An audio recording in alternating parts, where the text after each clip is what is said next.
año 1000.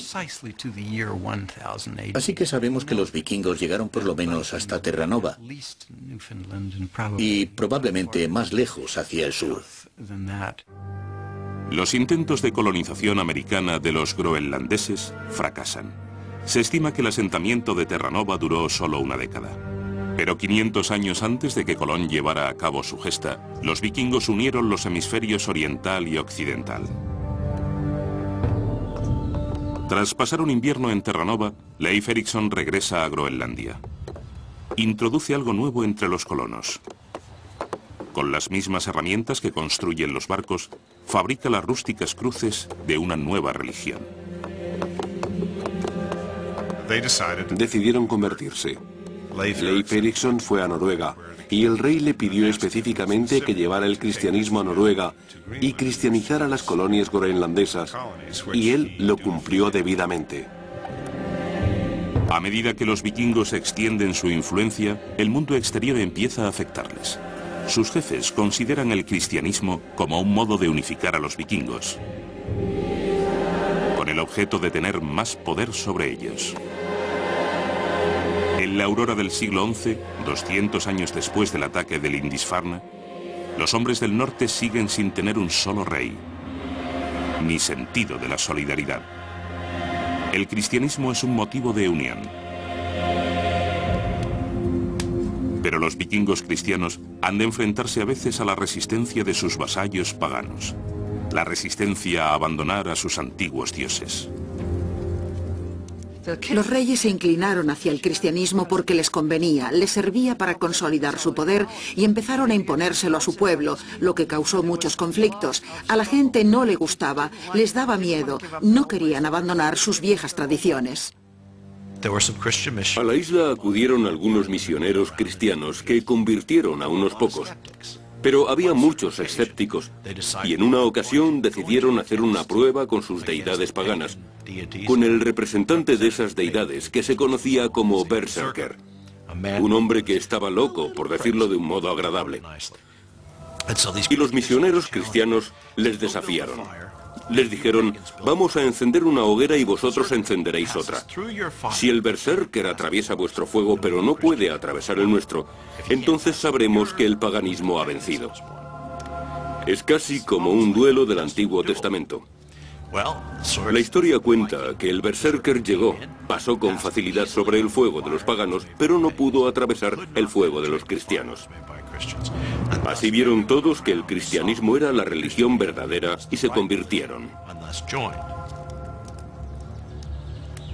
De vuelta en Noruega, emergerá el nuevo catalizador de la unidad vikinga en la persona de un muchacho vikingo.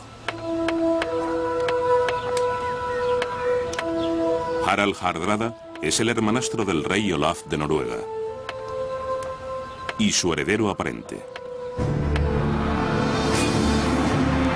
Solo tiene 15 años y ha luchado en el bando perdedor de una guerra civil vikinga. Pero volverá. Se vengará y escribirá su propia historia con la sangre de sus enemigos.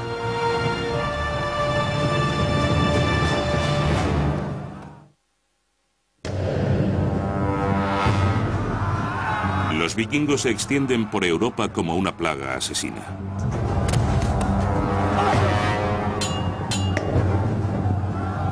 Los primeros en caer son los monasterios indefensos, pero pronto los invasores llevan el terror hacia el interior del continente.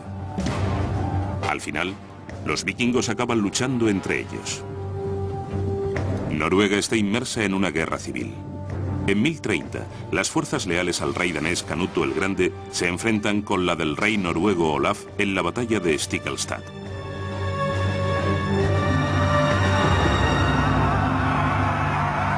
Entre las cenizas de la lucha fratricida que ensangrienta la tierra y el alma de Noruega, se alza un joven guerrero, Harald Hardrada, hermanastro y heredero del rey Olaf.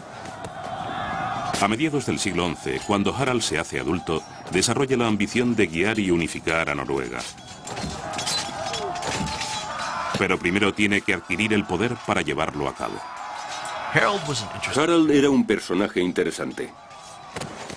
Empieza su reinado vikingo siendo muy joven. A los 16 años, resulta herido en la batalla que al final acabará con la vida de su hermanastro el rey y se ve obligado a huir.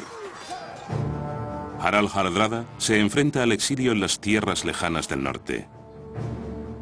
Se dirige a Suecia, luego finalmente a Kiev, una floreciente ciudad comercial en lo que hoy es Ucrania.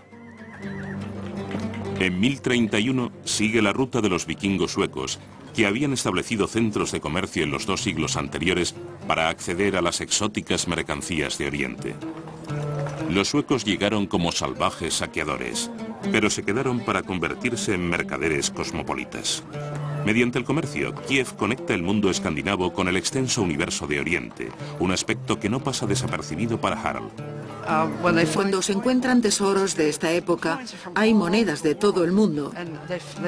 Han encontrado estatuillas de Buda en las ruinas de Hedevi.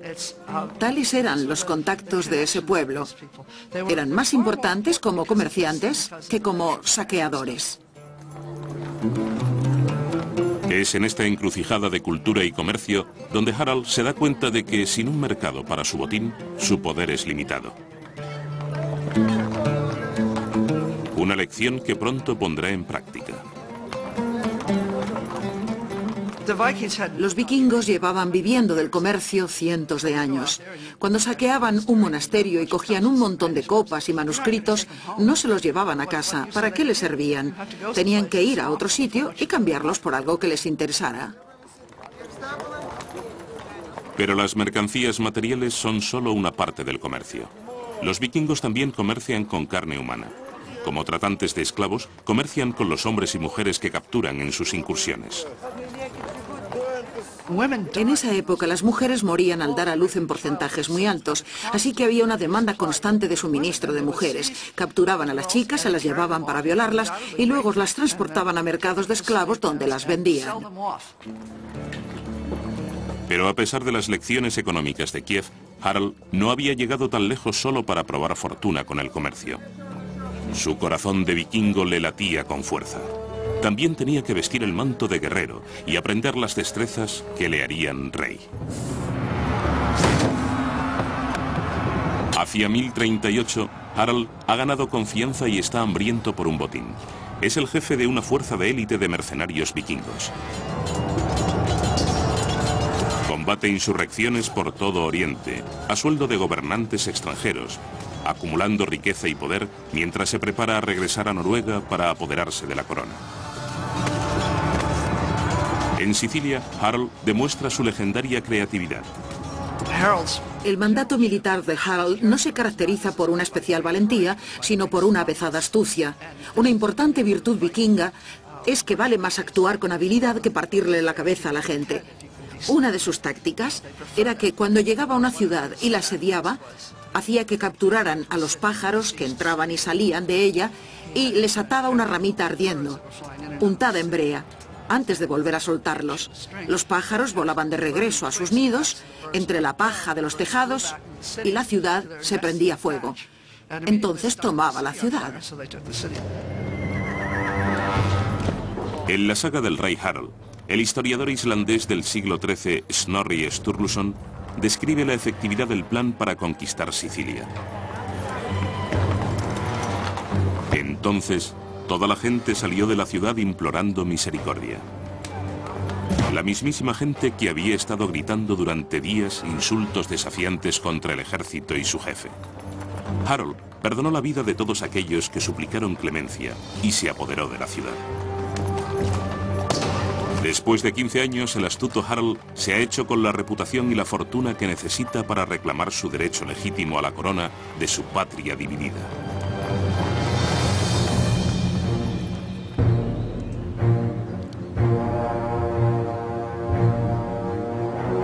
En 1046 regresa a Escandinavia como un mercenario famoso con las riquezas y ambición de un rey, pero sin el título.